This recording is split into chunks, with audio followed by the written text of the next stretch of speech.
tujjeko ku ground tulabe bitambula deni tulabe nga tweyongera Museveni wasayininza amateeka naye etteeka liri UN lyagaana okusayininga twali sayininze no sayininga eri ebikajjo nyongera okujjukiza oyina UPDF amendment bill eriawo oyina okugisayininga oyina okusayininga UPDF amendment bill nyongera okujjukiza etteeka eryo mwapakuka ne muliyisa sayininga etteeka eryo eyo tuveeyo muna Uganda nabagamba Uganda eri mu kintu kye bayita transition okitegera Uganda eri mu transition naye ebintu ebigenda maaso bino ogenda bi interpreting otya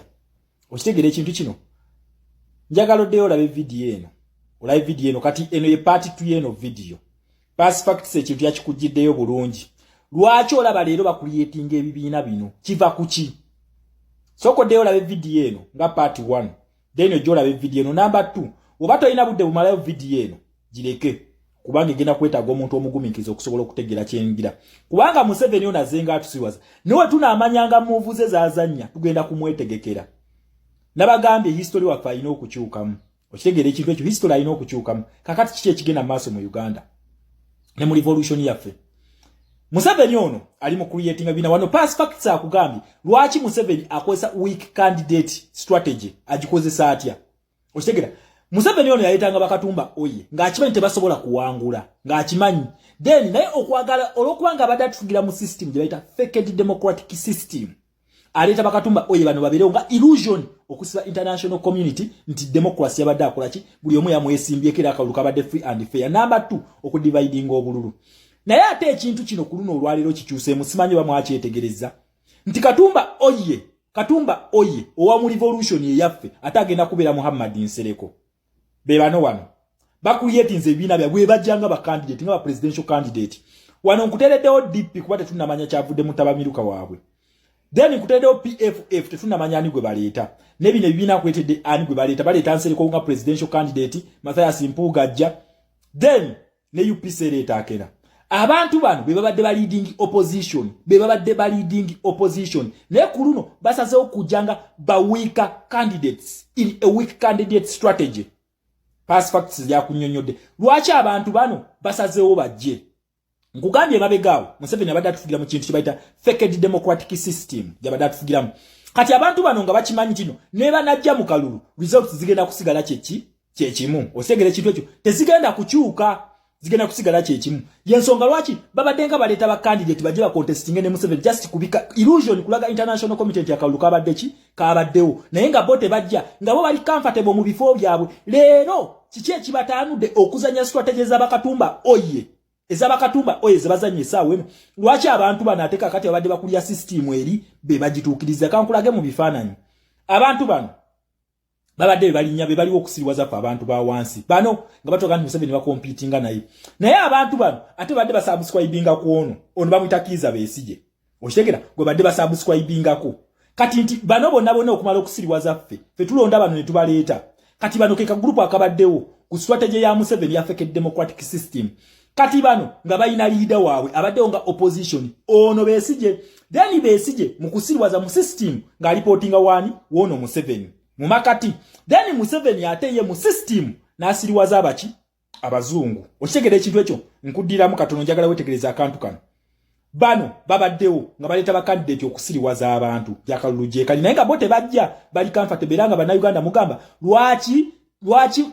Erias Lukwago tegenda neyesimba kuba president lwaki Mpuuga tajja lwaki Nsereko tajja kubanga system bakimanyi nti batuzanyira ki comedy naye nga abantu bano basubscribinga kwani ku Besigye yabaddewo nga leader of opposition ate nga Besigye asubscribinga kwani ku Museveni alipotinga wa Museveni then Museveni n'alipotinga kuki ku bazungu abazimba system eno bagita colonial administration system okitegera n'alipotinga kati ffe wetwajja ababi nga tukulembeddwa Kyagulanyi wetwajja kati ffe twagaana okuyita mu gino emitendera gyonna gino gituze wadde Museveni atulipotinga wano twagamba nedda katugende ku bannanyini system bano kati kitegeeza alo oboji kuba okuva wano ejjabuzi straight kwani ku Kyagulanyi kitegeeza tulwanyisa system yabwe eri fake then kakati wowe yagala answer eyo oyina okuddayo eri mwaka gwa 1962 kyekyatuukawo ekintu kino nkugaa kyatandika mwaka gwa 1958 we kibeererawo kubanga tukozesa 3 is wano webalira mu bendikito kiwanuka olukwe nabagambe history omwali n'okukyuka webalira mu bendikito kiwanuka olukwe wano wafomingibwa UPC KY kitegeeza nti system colonial administration system bana abazungu enfuga yabwe gye bali batufuga bo bali bagenda then batulekere system eyabwe abazungu bano gye bayita colonial administration system onaku waero Museveni gyayita fake democracy mwatufugira democracy ow'ekiwanyi abamu bamuyita fisadi okitegera kati wetuze ne tuchallenginga zino wetuchallengize Museveni ne system ye direct foreign policies ez'abaana abazungu essaawa eno ziri mu kulwanagana ne system eya Museveni zirwanagana na system ya Museveni kati olwokubanga zino policies bano colonial administration system zino z'amaanyi ku system yennyini kwaze zaateekawo system eno erina okugwa system ya Museveni erina okukola ki erina okugwa gye yazimba fake democracy nakugamba etandikira ku muntu wa wansi n'oleeta bano bamwadinsereko ne banene basubscribing wa Besigye n'asubscribing wa Museveni then Museveni n'asubscribing wa bazungu kati ffe twabigaana okwetooloola eno tugamba nedda tubeera direct kubanga twagala system entuufu kati olwokubanga system eno eri weak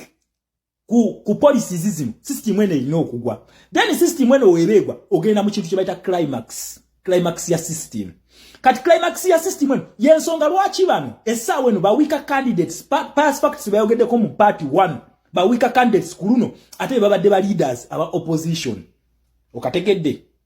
bano bawika candidates lero baleese babadde ba leaders ba opposition nga luli ogamba okwagala okwesimbawo olina okuyita Elias Lukwago Muhammad Nsereko Bampuuga Besigye nga gyoyita ba campaigningireko osobola okufuna amasanyalaze fe ne tugamba nedda amasanyalaze gali ku muntu wa wansi kakati olwokubanga eno system erina okugwa erina okuleeta bonna abadde bagikolera mu system bagwe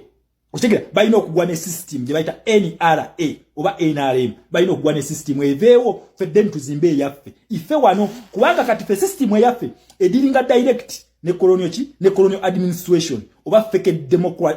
democratic system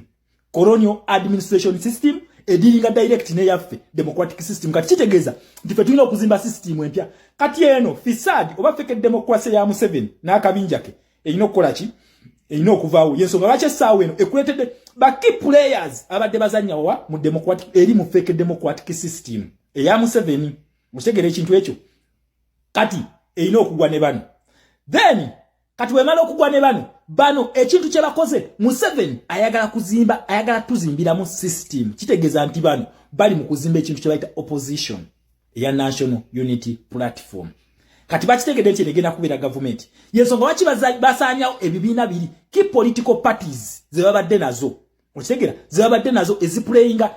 comedy wa Museveni fake democratic system kati bakulaga nti zivuddewo ebibiina biri babijjewo ne bakulyetinga ebibiina ebipya kubanga mu system gye tulimu eno ekkiriza mu kintu kye bayita multipartism oba multiparty system kakati zino coalition zebali mu kukola eza UPC ne KY nekyo ekyakozesa coalition eyo awe wali ekinyusi coalition zino zaakolebwa okusobola okusuula bendikito kiwanuka n'okusabotaginga akalulu ka bendikito kiwanuka kakati wali niwe tudde emabega historically twakyusa ebintu ebyo one twabikyusizaawa twasooka ne tukyusa ne tugamba tugenda mu alliance namwe kitegeeza nti alliance ya KY ne UPC twagigaana kati bo bagikoze alliance naye nga bakoze alliance eno ng'efe balinga system bano bagenda kwegatta bagenda kola ka coalition kaabwe oba baleeta candidate omu oba bajenga we bajja okitegera ekintu kino ne musubire coalition ey'abano abali mu fake system okitegera ekintu ekyo kati twagiganye then number 2 policies zino twagenda direct etwetooloola bino ebyokwesibira mu nju ne Apollo Milton Obote twabigaana ne tubagamba mujje mu light Apollo Milton Obote amalasa anyewaani kabaka Sir Edward Luwangula Muteesa owokubiri ekyo nakyo twakiganye then lero number 3 obufere obwali emmengo obwatomeza Ssekabaka Edward Luwangula Muteesa owokubiri agwe mu mbi z'abazungu ate nabo twabufeze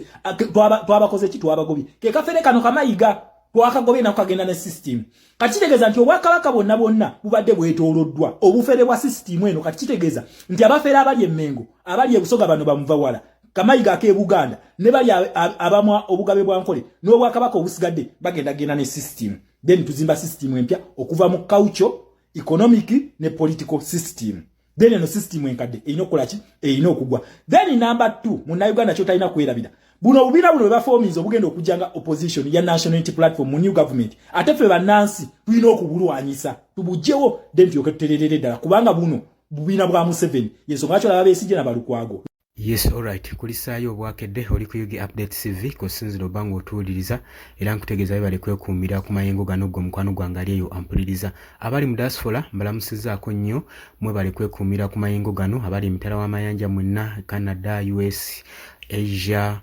abali mu Buwalabu mwenna abagenda maaso n'okubanga mupakasa mwenna abanankyukakyuka mbatumiddeko nnyo. Gwatana kubanga otweyungako kutegeeza nti kirira wansi olw'ekigambo subscribe kikoneko ojja kubanga osobola bulungi nnyo otweyungako gwali eyampuliriza. Mbagaliza olunaku olulungi mweraba ku bino sina kyengenda kugattako wabula osobola okujja mu comment section n'oteekawo endowooza yo n'otangaaza n'oteekayo opinion yo nesobola okubanga erinkingibwa ku bannayuganda. Mbagala nnyo mweraba.